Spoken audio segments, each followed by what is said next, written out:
বাংলাদেশের দেশ বরেণ্য বিখ্যাত আলেম মুহাদ্দিস শাইখুল হাদিস আল্লামা আজিজুল হক রহমতুল্লাহি আলাইহি তিনি একটি ঘটনার মধ্যে তিনি বলেন, তিনি যখন বাবেল শহরে লেখাপড়া করতে যান, বাবেল শহর বাংলাদেশের বাইরে যখন লেখাপড়া করতে যান, যাবার পর সেখানে তার উস্তাদগণের মধ্য থেকে একজন বিখ্যাত উস্তাদ বুজুর্গ আল্লামা শাব্বির আহমদ উসমানী রহমতুল্লাহি আলাইহি বিখ্যাত বুজুর্গ ছিলেন, আলেম ছিলেন, মুহাদ্দিস ছিলেন।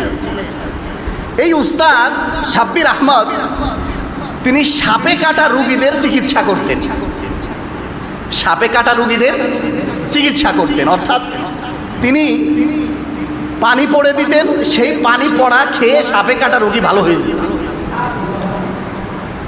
কিন্তু তার চিকিৎসা পদ্ধতি ছিল অত্যন্ত আশ্চর্যজনক। চিকিৎসা পদ্ধতি কেমন ছিল? সাপে কাটা রোগী সন্ধান নিয়ে, তথ্য নিয়ে যে ব্যক্তি আসতেন,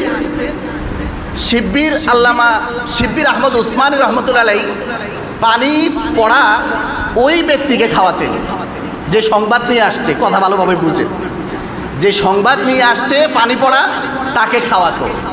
কিন্তু আল্লাহ রাব্বুল আলামিনের কারিশমা, সে পানি খেত কিন্তু সাপে কাটা রোগী ভালো হয়ে যেত। সুবহানাল্লাহ। এই একটা অবস্থা, এটা কি একটা অবাক বিষয় নয়? যে সংবাদ নিয়ে আসতো এই ব্যক্তি পানি খেত আর ভালো হইতো রুগী। কে ভালো হইতো? রুগী ভালো হয়ে যেত। একবার এক ব্যক্তি এসে বলল, হুজুর, আমি টেলিগ্রামের মাধ্যমে জানতে পেরেছি আমার এলাকায় অমুক ব্যক্তিকে সাপে কেটেছে। শিব্বির আহমদ উসমানী রহমতুল্লাহ আলাইহি তিনি তখন বললেন যে আমি তো এমন ব্যক্তিকেই পানি পড়া দিয়ে থাকি যে স্বয়ং রুগীকে দেখেছি, যে নিজে রুগীকে দেখে এসে আমাকে বলে, আমি তখন তাকে পানি পড়া দেই, তারপর রুগী ভালো হয়ে যায়। কিন্তু আপনি তো রুগীকে দেখেন নাই, আপনি তো রুগীকে দেখেন নাই, আপনি তো টেলিগ্রামের মাধ্যমে বা চিঠির মাধ্যমে জেনেছেন।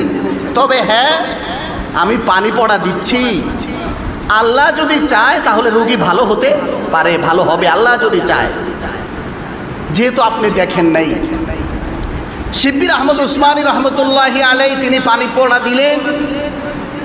ওই ব্যক্তি যে টেলিগ্রামের মাধ্যমে সংবাদ পেয়েছে এলাকার অমুক ভাইকে সাপে কেটেছে, ওই ব্যক্তি পানি পান করলেন। পরবর্তীতে সংবাদ নিয়ে জানা গেল যে ওই মুহূর্তে সাপে কাটা রোগীর শরীর থেকে সকল সাপের বিষ বের হয়ে গেছে। সুবহানাল্লাহ। বিষয়টা তো আরো অবাককর হয়ে গেল না? এখন এই উস্তাদ আমাদের বাংলাদেশের শাইখুল হাদিস তিনি বলেন যে আমি তো একেবারে নাসরবান্দা, যে হুজুর আপনি কি দোয়া কালাম পড়েন আমাকে বলতেই হবে। ছাত্র ভালো হলে উস্তাদদের সাথে কিছু আপনার গুড আন্ডারস্ট্যান্ডিংয়ের কারণে কিছু দাবি দেওয়া থাকে। তো বলতেছে, হুজুর আপনি কি দোয়া পড়েন ওইটা আমাকে শিখাইতে হবে। যে রুগী থাকে এক এলাকাতে, এক প্রান্তে, এক দেশে, আর এইখান থেকে সংবাদদাতা পানি খায়, রুগী ভালো হয়ে যায়, এই দোয়া আমাকে শিখাইতেই হবে। আল্লামা শিব্বির আহমদ উসমানী রহমতুল্লাহি আলাইহি তিনি বললেন, আমি তো বিশেষ কোনো দোয়া পড়ি না, বরঞ্চ আমি যখন পানিতে ফু দেই তখন আমি এই কথা বলি, হে বিষ, নবী পাক সাল্লাল্লাহু আলাইহি ওয়াসাল্লামের নামের বরকতে তুমি তার শরীর থেকে বের হয়ে যাও।